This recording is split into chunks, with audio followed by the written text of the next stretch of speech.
Episode of In Search of Civility. I'm Kelly Packer, and I'll be moderating today's discussion with my co-host, Jeremy Field. We appreciate your patience with us. We've had a little bit of technical difficulties getting started, but we're excited to get this series up and running again for 2022. Before we introduce our guests, let me share with you a bit of background on In Search of Civility. The series is an innovative partnership between the Association of Idaho Cities and the Boise Metro Chamber.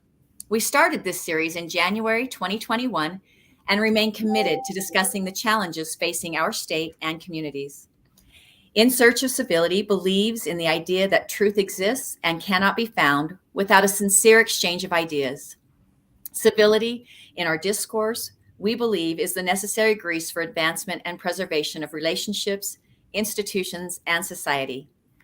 To agree, one must first disagree well. Listening actively to key stakeholders, giving your political opponents respect, the benefit of the doubt, empathy, and sympathy for their motives. Ultimately, civility gives us the opportunity for our own ideas and notions to change, bringing improvements to our own lives and even society as a whole. We believe civil dialogue can affect great change, which is why we strive to help important conversations take place. These conversations, however, are not possible without the help of our partners. Thank you to our media partners, Idaho Ed News, the Idaho Statesman, the Idaho Press, and the Idaho Capital Sun. They provide us with a platform and audience with whom we can interact. Joining us today are two special guests from the Idaho Legislature. Jeremy, tell us a bit more about our guests today.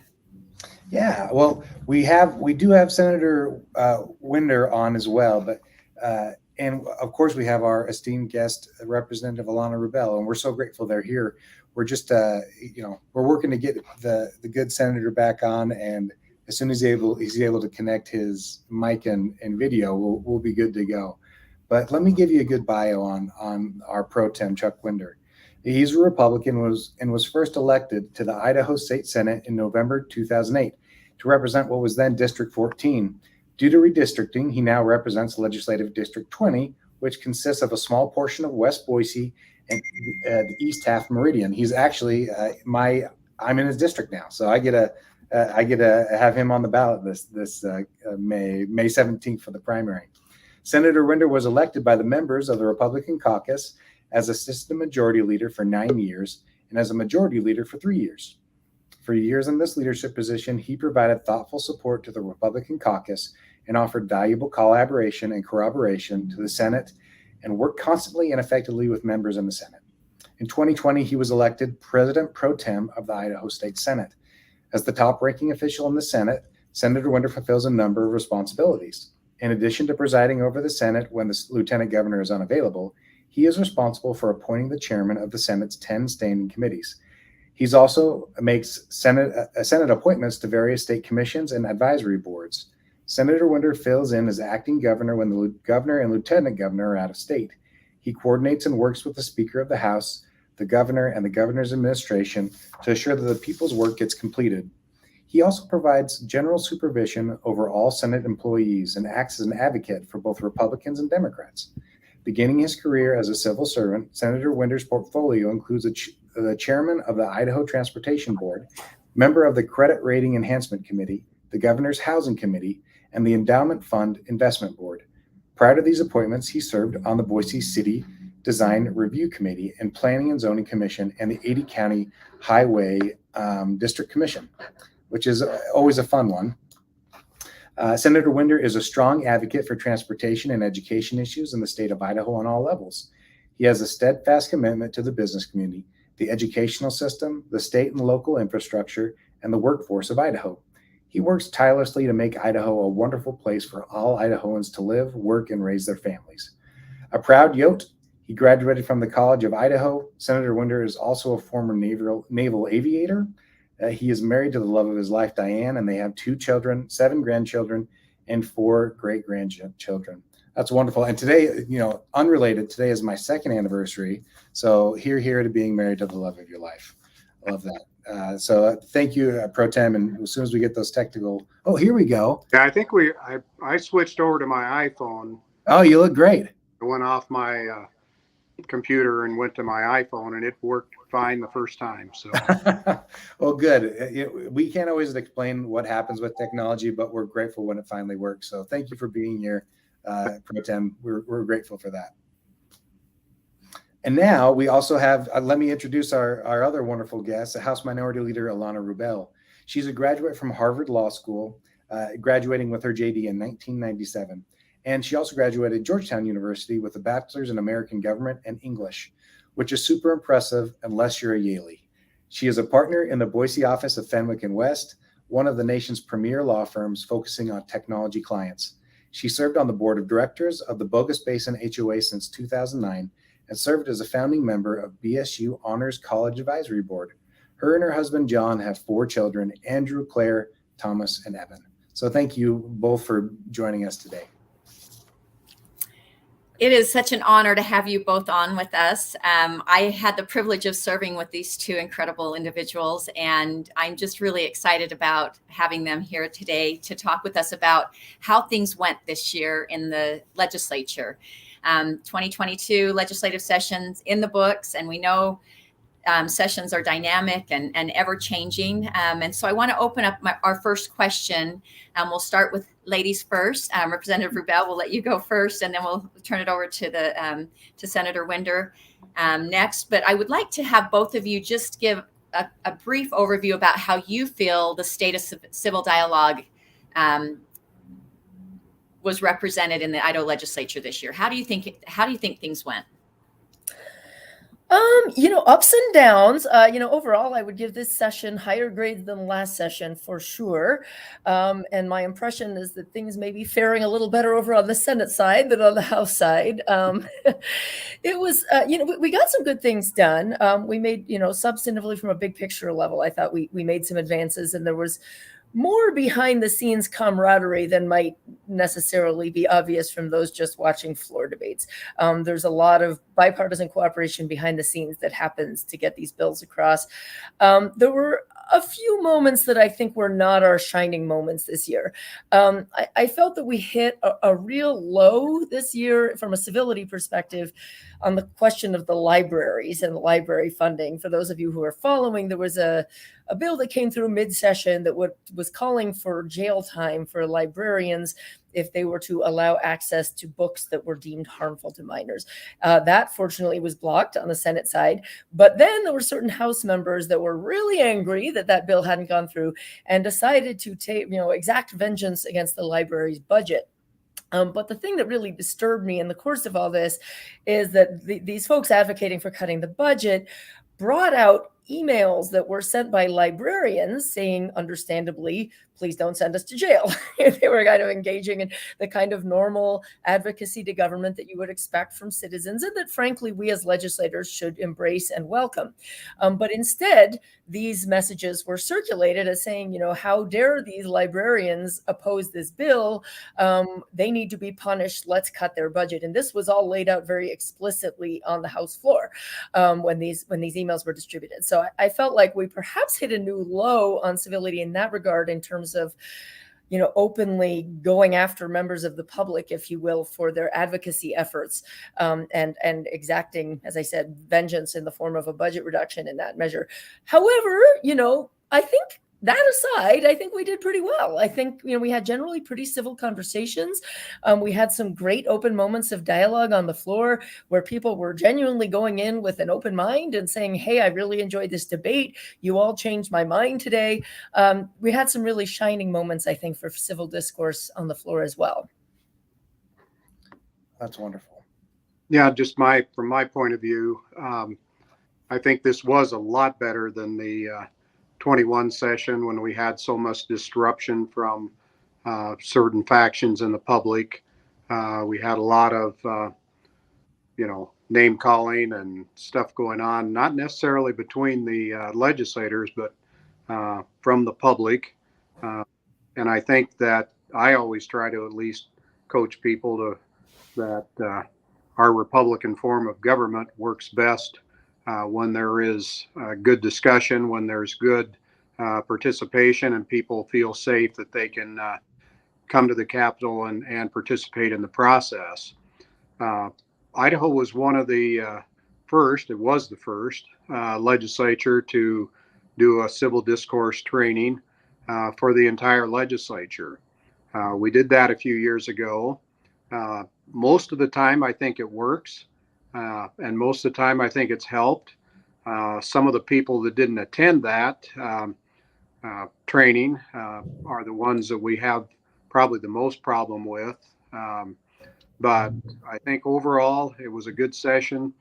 As a good minority said, we did a lot of really good things for our citizens and for our businesses in the state, our schools, for our roads and highways, for mental health, mostly a lot of emphasis on education and our kids.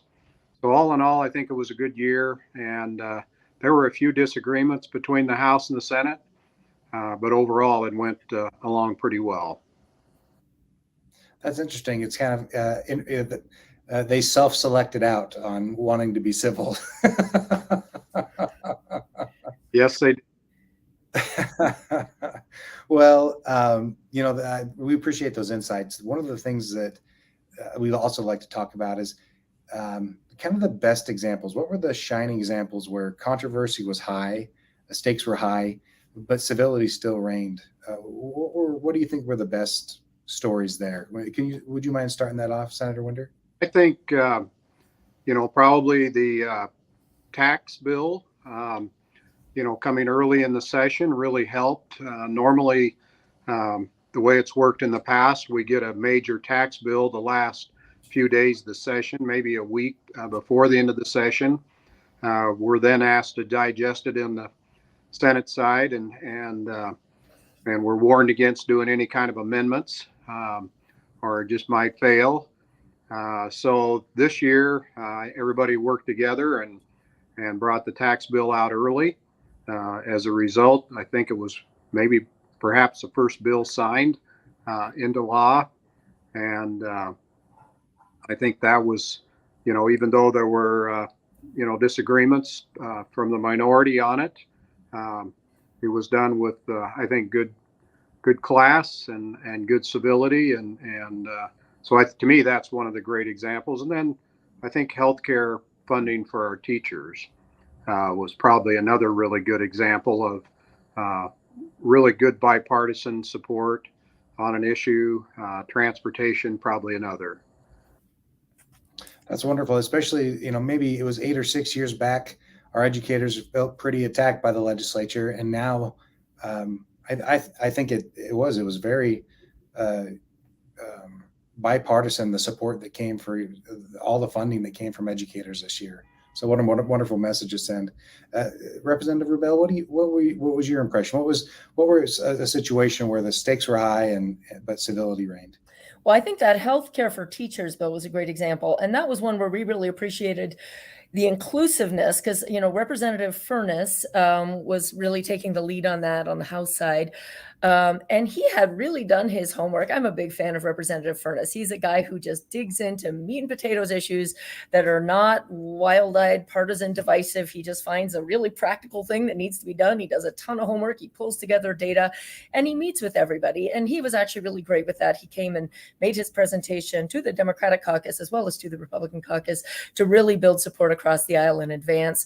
I guess on the tax bill, I was disappointed in that regard, in that there was really no effort to include Democrats early in the game.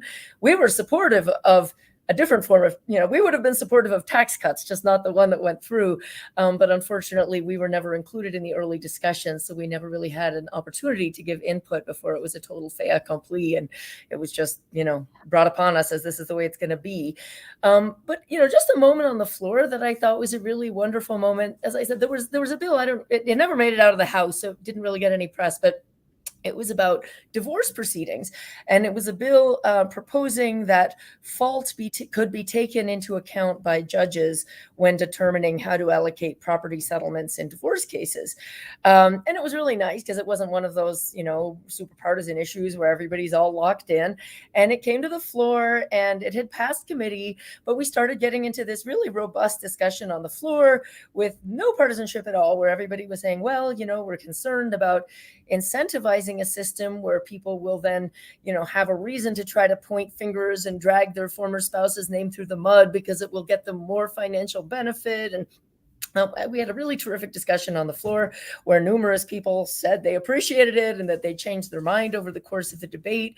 And actually, the sponsor in the course of the debate said basically he changed his mind and asked to send the bill back to committee. So it was really one of those great moments where you felt like our discussion was actually fruitful and people were listening with open minds and open hearts and willing to just, do the thing that they felt was best, regardless of what they thought coming into the room. So that was a moment I really appreciated.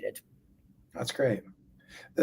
One of the follow-up question on that, are there legislative topics that tend to be just stickier in general and lead to higher passions and more incivility?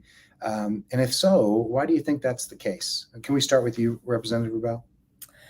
Yeah, things have changed a lot in my time there, and that things that didn't used to be the least bit controversial are now really a nail biter. It used to be that, budgets would be the most boring thing in the room, right? They would come in, they would be up and down, probably from Kelly's time. You remember this? You overlapped with me during the good old days when everybody knew that JFAC had done a lot of hard work and that, they had done their homework and we could all rest faithfully that this was a pretty good budget where they were, scrutinizing everything. They were, not overspending, not underspending, doing just the right thing. Now these are dragged down fights. And it's really been an unfortunate thing to see come to pass where things that would, I think, have gone through in a blink of an eye are now, hideous fights with lots of attacks on people's motives.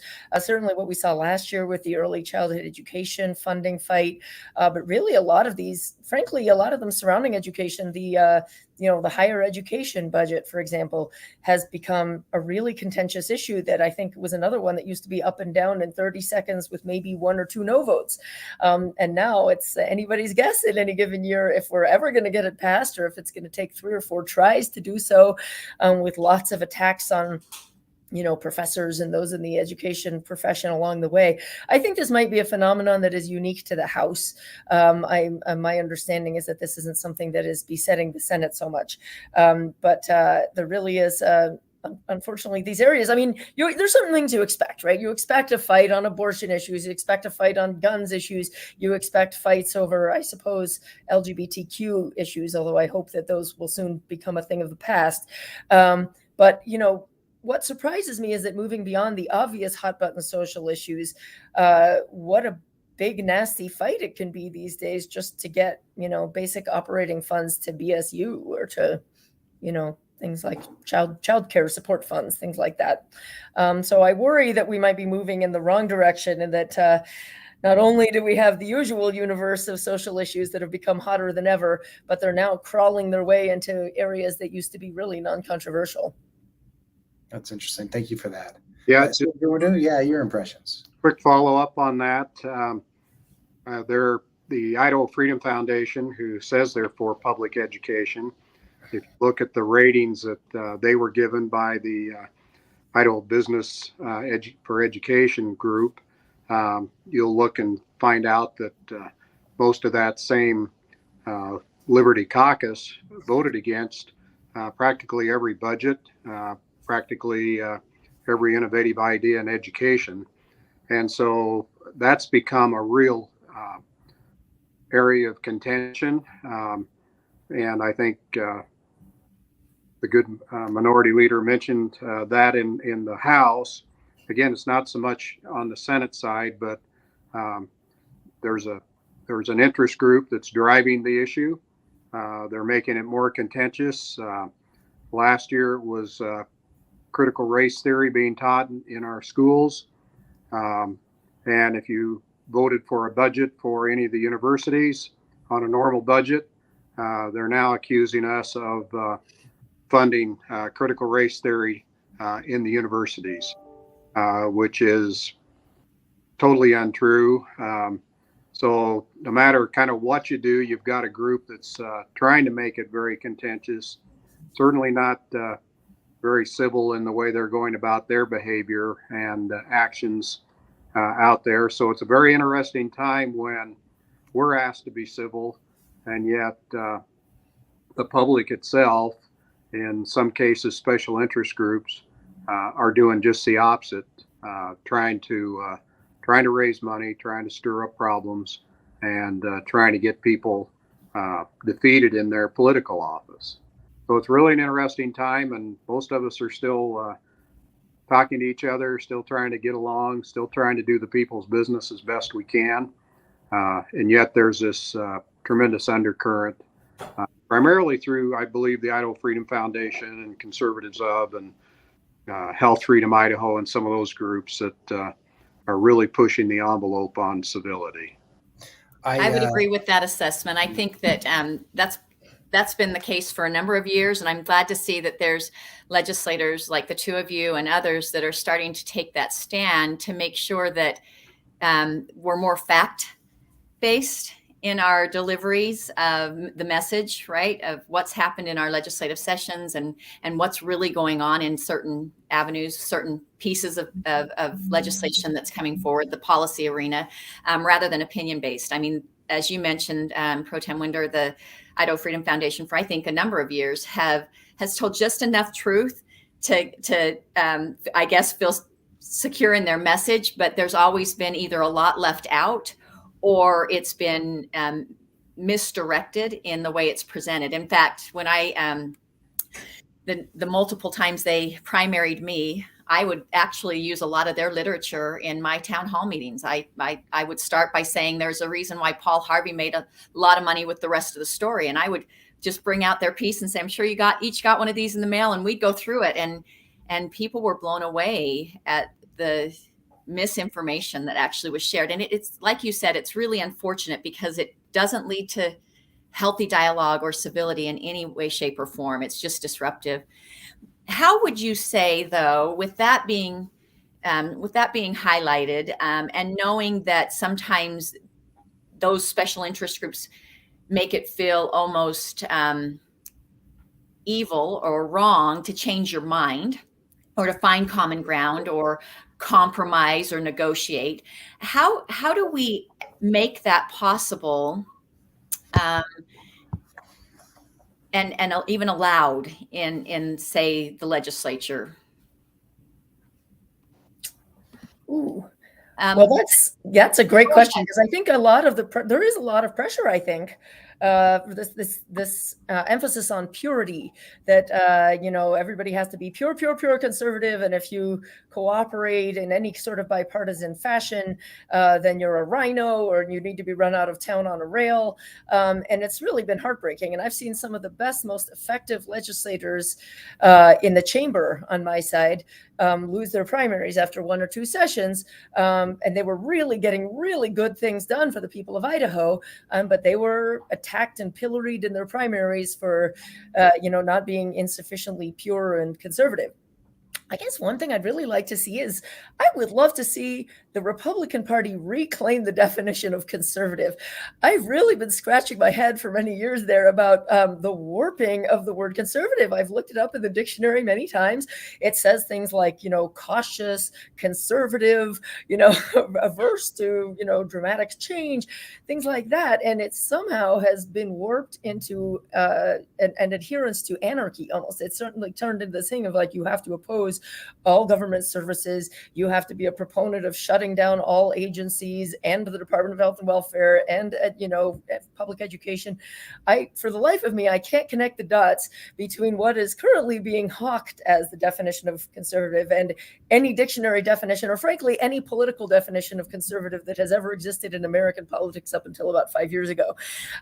So I would love to see, a real dictionary definition of conservative come back into play. That doesn't involve. But I also think, a lot of this really comes down to public information and public engagement in civics. The public has to want productive government, and they have to understand the repercussions of not having it. A lot of people have said to me over the years, maybe things need to get worse before they can get better. Maybe people need to wake up in a world where there's no government agencies, no regulation, no public education, no roads, no bridges, and then be like, oh, wait, this isn't what I wanted. Maybe I want people that are cooperative and willing to compromise and work across the aisle.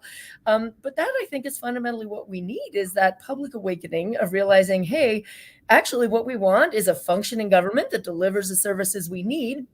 And that requires something maybe that isn't just shaking your fist at the sky and screaming in a voice of angry purity. Maybe that requires the long, hard work of working together in bipartisan cooperation. So that's where I think when the public appetite finally awakens and focuses in that direction, then I think political leaders will comply. They want to get reelected. They want to deliver what they think the public wants.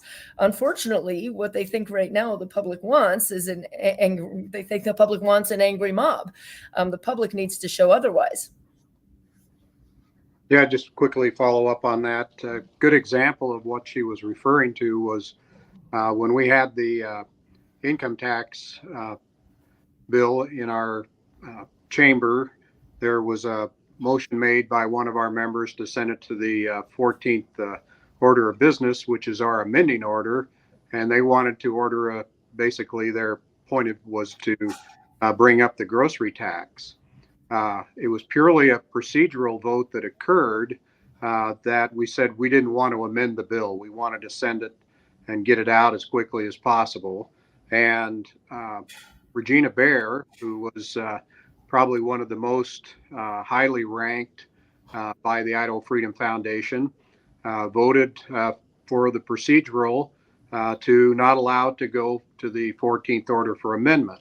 So she was immediately attacked after years of supporting the IFF and their positions on the grocery tax to one that was opposed to the grocery tax, and she voted against the grocery tax when all she really did was vote to say we don't want to amend this particular bill. And so you've got a lot of things going on that the purity test is becoming more and more of a litmus test. You're either with us, 110% or you're not. They've now have a group made up in Eagle, Idaho, called are a lot of new people that have come to our state. So we've got that energy and momentum going that basically say, none of us are conservative enough, even though we're, strongly pro-life, we're strong Second Amendment, we're less government regulation, reduction of taxes. If you go through and kind of define again what a historically defined conservative is, you won't find too many of us in the Senate or the House that aren't really pretty conservative. And they made it.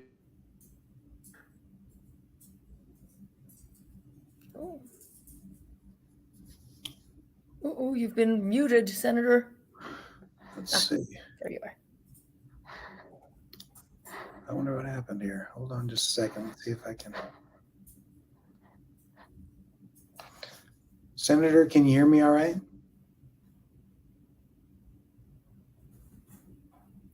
Let's see here. We lost him for just 1 second. I'll switch over to me so he knows that something happened with the audio. And I'll type him a quick message here. How about that as well? It looks like he's been muted for some reason. I don't know how he was muted, but he's muted at this point. Let's see. Yeah, we got that mute on there. Still can't hear you, Senator. There we go. We heard something. Somehow went on mute all by itself. Yeah, it did. But continue. You were talking about where did we leave off, everybody? Well, I think my point I was trying to make. Yeah. If you're not 100% pure, you're going to get attacked. You're never conservative enough. You've got a group called Conservative Ofs that are part of a national movement that there's no one. So they're trying to define it, I think, from a libertarian, almost anarchy point of view. And it's really causing a lot of anger and frustration, a lot of misinformation throughout our local governments and our state government and even at the national level. So we've got a tough battle ahead. I gave an example. Did you hear my example on Regina Bear? You did. Yeah, we heard that. But that's the kind of stuff that'll happen if you're not with them, 100% of the time, then they're going to attack you. I really appreciate that insight, both of you. I was thinking about this, and when purity is a big thing. I mean, and it's a big thing for everybody. It's not just a Christian ideal, but we see it today in our organic food movement of wanting to put things that are clean and have a certain standard into your body, and that's viewed as purity for your health.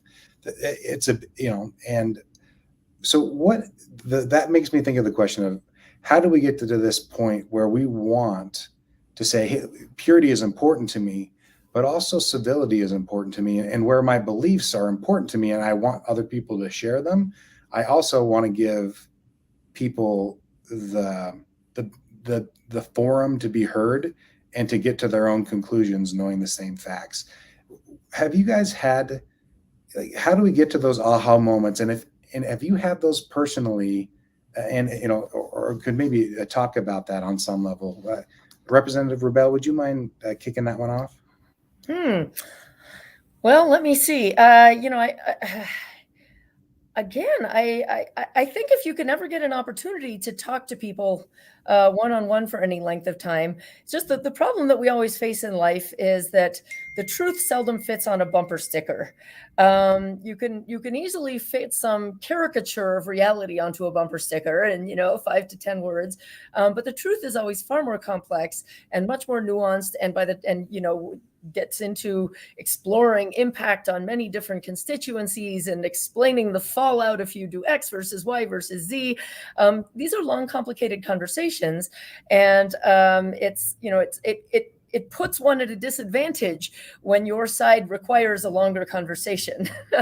It's from a communications perspective, it's always easier to be the one communicating a 5-word message, albeit a totally wrong, misleading one, versus a true message that requires a 5-minute spiel to convey, right? And that's really, where we find ourselves. And again, I think it all comes down to the public. We need a public who has an appetite for the truth with all of its wrinkles and all of its complexities. It's very easy to come out and say, shut down the government, or, give us our taxes back, give us, fewer, less government hand on this or that.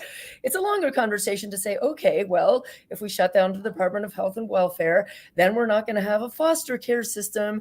Then we're going to have a lot of troubled youth, on the streets with nobody looking after them. No, I mean, it's a longer conversation. But I think most people, once they have that conversation, realize, oh, that would be bad. I don't want to end the foster care system. I don't want to end all of these things that, would result if you just shut down the government, and so I think it's there needs to be a willingness and an openness to really learning the facts and really learning all the ins and outs of issues. I try to have those conversations, but it is a very long and arduous process. I knock on many thousands of doors. Some people aren't willing to have those. Some people say, forget you, the football game's on. I don't want to know about my government.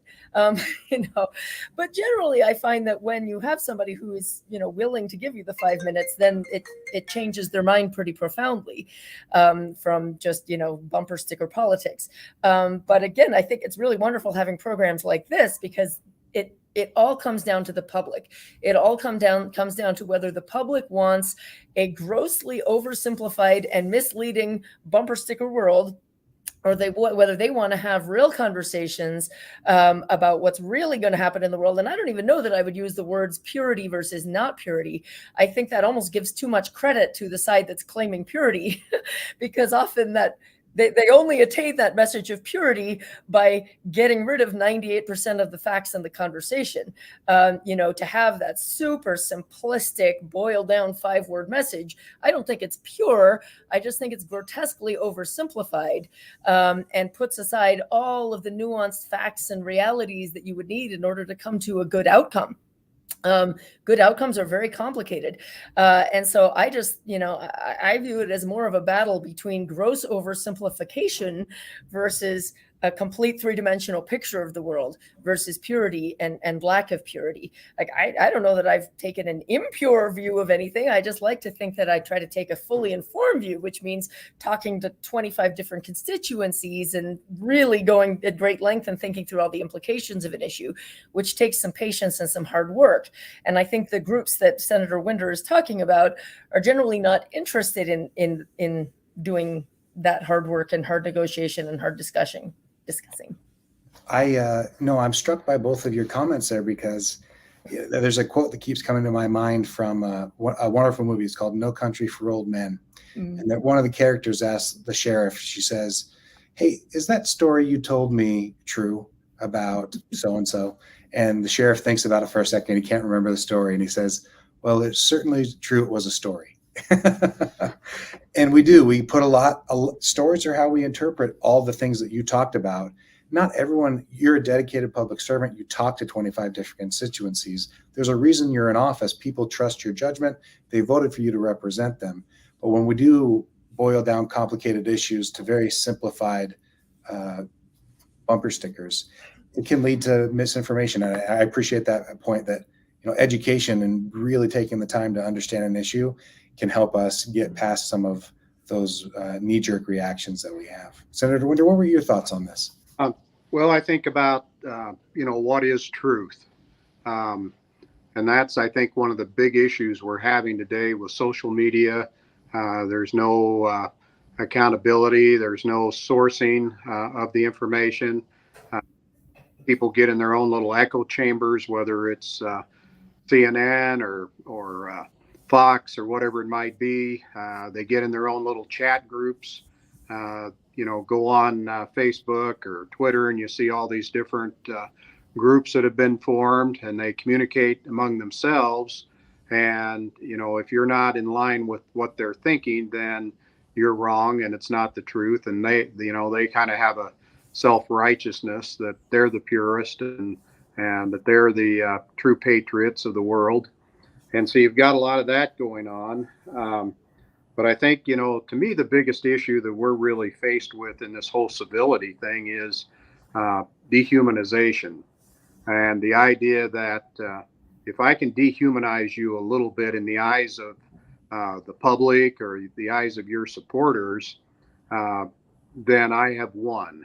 And by that, I mean, once they can do that and they can, call you a rhino, they can call you a liberal, they can call you a Democrat or a Republican or whatever they want to call you.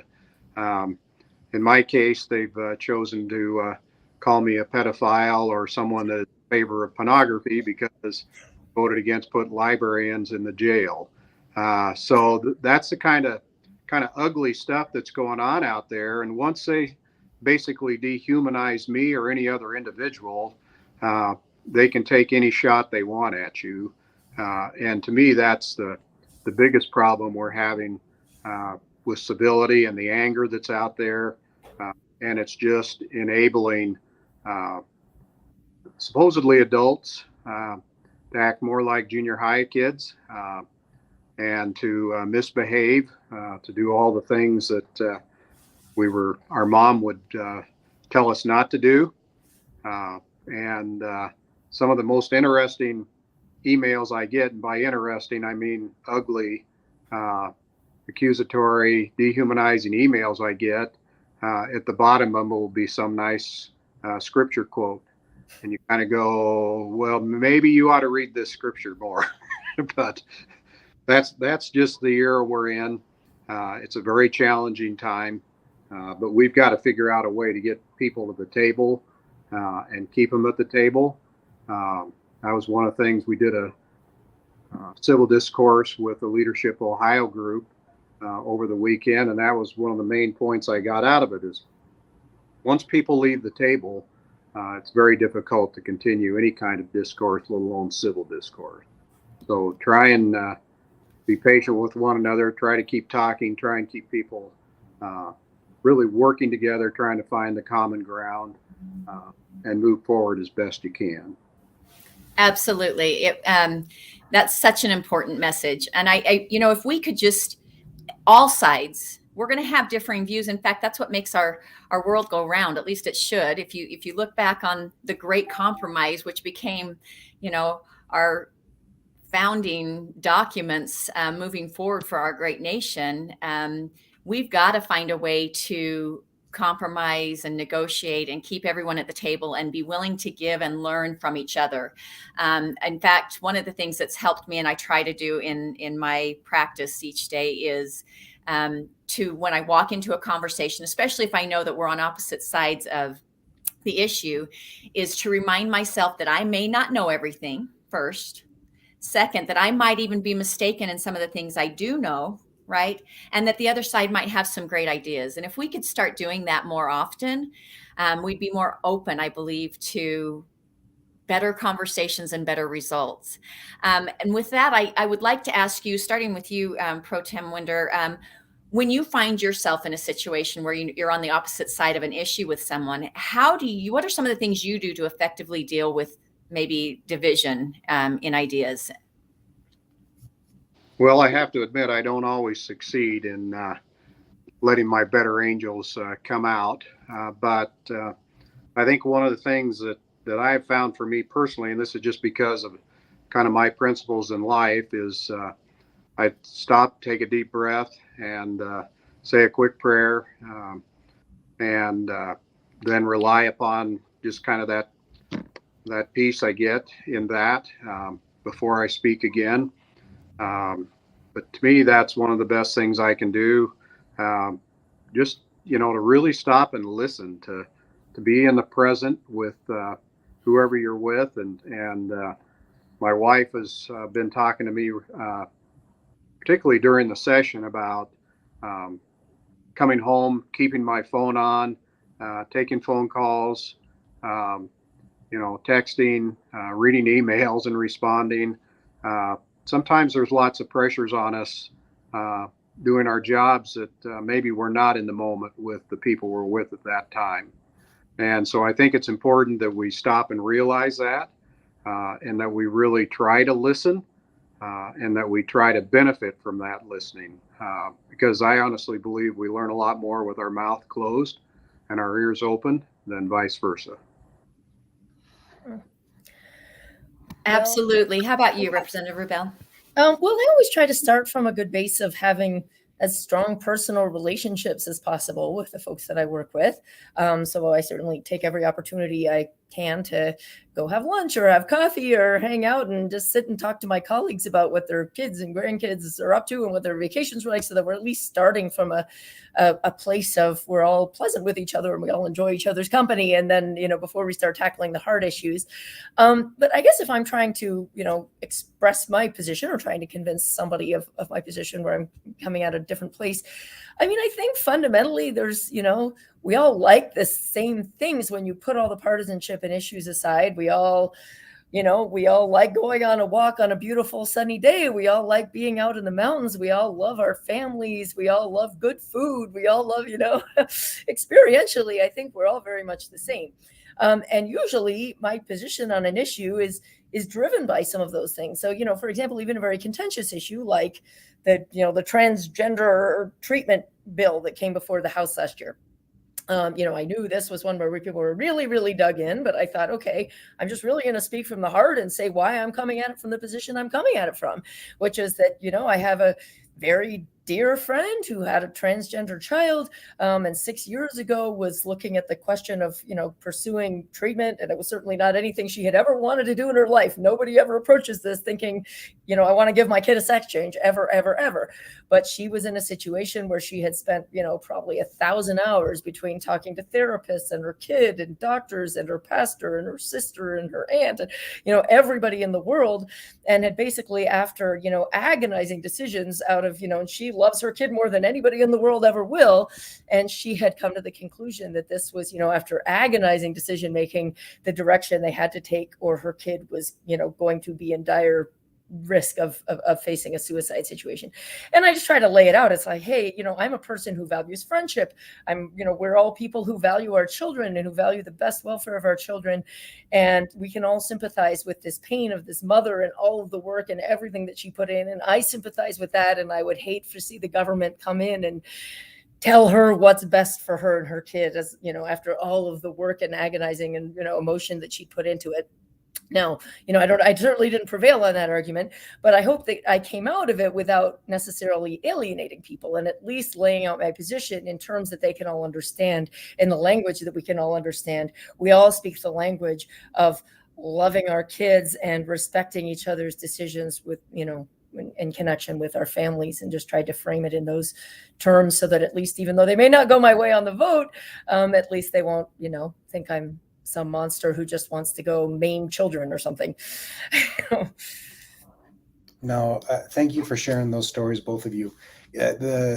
When you put yourself and you become an elected official, you put some crosshairs on your back, and it invites criticism just naturally. And because we're human beings and we can be very cruel to one another, you both shared stories where, it just makes me want to thank you again for the service that you provide to your constituents.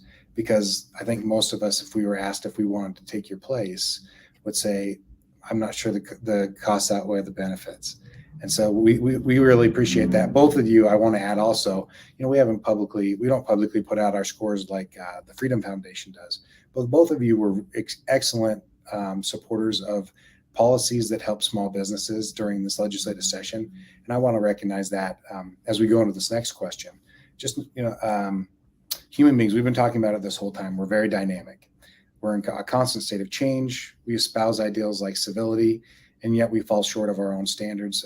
Senator Winder spoke about people sending very hateful emails with scripture quotes. And I'm sure in retrospect, if they could think about the emails that they'd sent and the ideals that they espouse, they would wonder why the humility that they think is appropriate in all their life is left out when it comes to a political discussion.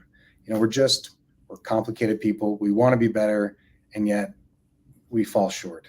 And so when we do live the principle of civility, how do we react to our fellow man when they're not in that same space that you're describing?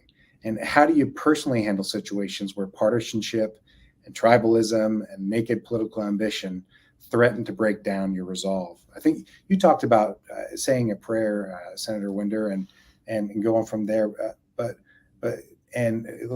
Representative Bell, you talked about the importance of communicating clearly.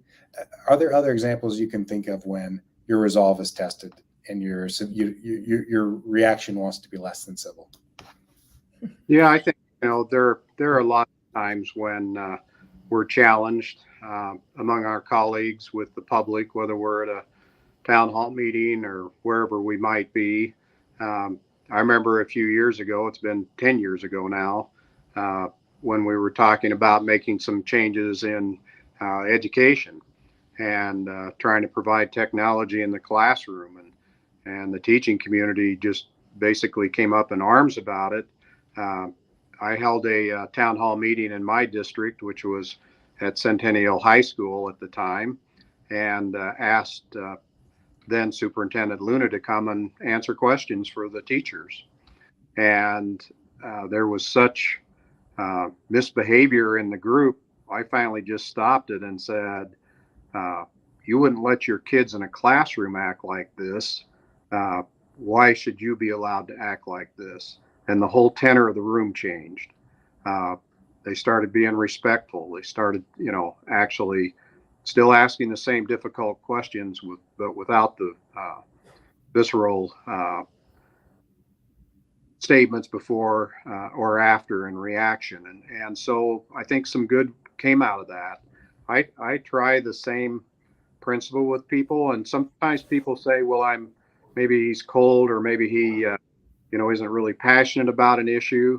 But my nature is to be calm. I was a Navy pilot, a flight instructor in the Navy, and the last thing they wanted out of somebody was somebody that was afraid or overreacted and reacted improperly to stress. So that's just sort of my nature. And so I try to be respectful. I try to listen, and I try to give them the opportunity. I meet with a lot of people that don't agree with me, and I probably don't agree with them on some issues. But to me, it all begins with respect for one another, recognizing each other as human beings. And that's, again, comes back to my point of, if you can dehumanize someone, then you can do or say anything you want about them. So remember, we're all human. We're all from the same race, the human race, and be respectful of one another. And we're admonished in our Christian faith to, honor the Lord with all of our heart, soul, and mind, And the second one is to honor your neighbors yourself. And I don't see a lot of that going on in some of the things that are happening in our culture today. And so that's kind of my hope and prayer and call, is that people will come back to that respect position of treating your neighbor, even though you may not agree with them, but they're still your neighbor. Well, I guess I always try to pay them the honor and respect their intelligence enough to give them my full rationale for why I'm doing what I'm doing. And, I generally think I have pretty good reasons for the positions I'm taking, and that if somebody will give me the 5 minutes to lay out those reasons, most people will come out and be like, okay, I can see your point. I don't think there's a lot of people who, if they hear my rationale, are going to be like, you're a demon, you're a monster. Maybe some would, but generally, I think I can articulate things if I have that opportunity. Now, one doesn't always get that opportunity, but I really think, though, this is maybe the biggest issue facing us right now, is this deterioration of civility. There's been all this talk about, elections and stealing elections and voter suppression and everything. I think that's all largely a moot point when people are so terrorized by the abuses being laden upon people that they won't even run for office. We're seeing a situation increasingly now where, the election is stolen on filing day when people don't run. And we saw across, all over the state, people dropping out of school board races, dropping out of city council races. There were all kinds of races where I couldn't convince people to run because they were so afraid an angry mob were going to come and hang nooses outside their house, or, berate them or attack their business, attack their kids. I think it's a much more profound undermining of our civil society and our Republican form of government than almost anything else facing us right now. Because to some extent, who cares how you're counting ballots? Who cares what your rules are surrounding the election if people are too terrorized from even running in the first place or from expressing their views? So, I think this is really the big, hairy problem that has to be tackled almost before we can dig into any particular issue, is we have to restore the dialogue to a point where good people are comfortable throwing their name in the hat, or else everything collapses. Yeah. Ooh. Kelly, you're muted. I was muted. I'm sorry. I just wanted to say absolutely. And thank you so much to both of you. I am so grateful for your willingness to be here with us today. The discussion's been phenomenal. And I hope that this reminder will resonate across our great state, across our great nation. We are going to continue to have these conversations and hope that we can provide some tools for those that are listening to learn and grow, and also for each of us to learn and grow. And we can be better neighbors, as Pro Tem Winder said, and work harder to understand each other, as Representative Rubel also shared. It's so important that we respect each other and that we actually get back to treating each other with dignity and grace and understanding. Thank you both so much for being here, for your time today. We are also thankful for all of those of you who tuned in to watch. This will be also on the Association of Idaho Cities website, as well as the Chamber's website. So please share with your neighbors and encourage these conversations to continue to happen. We would like to thank our partners, both at the Chamber and the cities, and also our media partners, Idaho Ed News, the Idaho Statesman, the Idaho Press, and the Capital Sun. We'll be back next month with another edition of In Search of Civility on May 16th. Please stay tuned for details, and please come back. Thank you, everyone. Thank you. Thank you, Kelly. Thank you.